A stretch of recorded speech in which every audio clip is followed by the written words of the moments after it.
Okay, I'm in a hotel right now, so I don't have all my stuff, but I've got some pretty gnarly frizz. And that's just not good. So I'm going to move up a couple pieces. So I'm gonna do those two,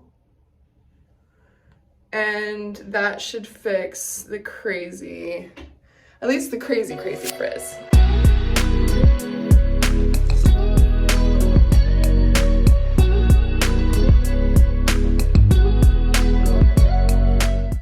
A thought that goes through my mind when I do these move ups due to frizz like this. So look at the frizz, and the length of the hairs are very short for like where they're at on my head. They're very short hairs. And part of me thought, like at the beginning when I first had my dreads, part of me thought that it was because there was damage being caused by the dreads themselves. And I'm not a scientist. That could be possible, that it is causing some breakage. But I think a more realistic situation, what's going on for me specifically, my haircut that I had at the very beginning, some lady f***ed me over so bad with my haircut. So I think that it's that. I'm not worried about the length of my frizz, although I cannot guarantee that that length is not due to breakage. But every time I take my dreads out and I wash my hair and everything, like it feels really thin, obviously, because compared to the dreads, it is very thin. But at the same time, my hair, the actual hairs, feel healthier than they've ever felt in my whole life. So I think I'll take a little bit of breakage for the greater good of my whole head of hair. But I really don't think that the dreads are causing that much breakage.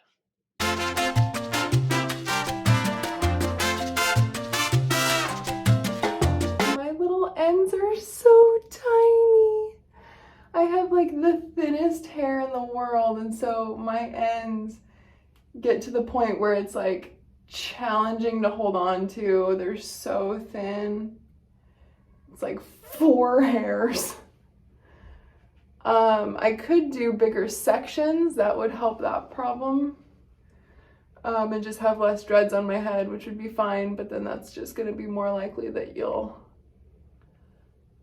have bald spots from your sectioning with the dreads if you've got, like, the less you have, obviously. Unless you're doing partials, that's different. So we've got that one done. So how long did that take? 3 minutes. And then we'll do this one, because this is where it's really bad. It's so funny. I get to the point where I just don't care. Like, I tried to fight the frizz when I first put these in, because I did not like the frizz, but it was so much work to maintain to not have any frizz. Like, when you first install them, or at least for me, this is my experience. When I first installed mine, they looked immaculate for a solid 3 days. And after the 3rd day, just your normal little baby hairs start poking out or whatever's going on, and frizz just starts to appear after 3 days. And for me, to fix all the frizz, I would literally have to redo all of the ones that accent the part on my hair. It's just a lot of upkeep for me personally, and so I just started to embrace the frizz, and I found that the frizzier my scalp, the more people think that these are real. So it's like, no matter where I'm at in my process, it doesn't matter, because when it's fresh and I just, put them all back in and moved them all up and they're all perfect and everything, they look gorgeous.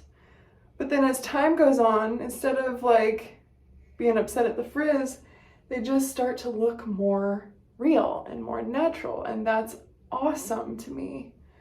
So if you're someone who is having troubles with the frizz, don't worry about it. Just let it happen, because your dreads will look beautiful no matter what.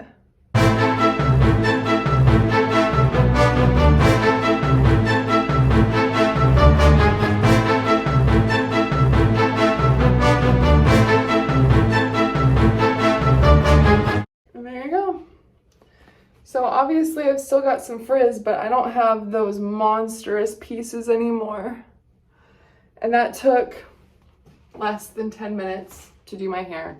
And now my hair will be done until another dread starts to slip or whatever. So I probably have to do that. I mean, max twice a week. Absolutely max. I'd do that twice a week. So 20 minutes on my hair 20 minutes on my hair a week, and then like 4 hours or 5 hours every 6 weeks. So not bad. Here we go. This is what the back looks like down. So I could move these pieces up if I wanted to, but I'll just do this. Boom. Hey.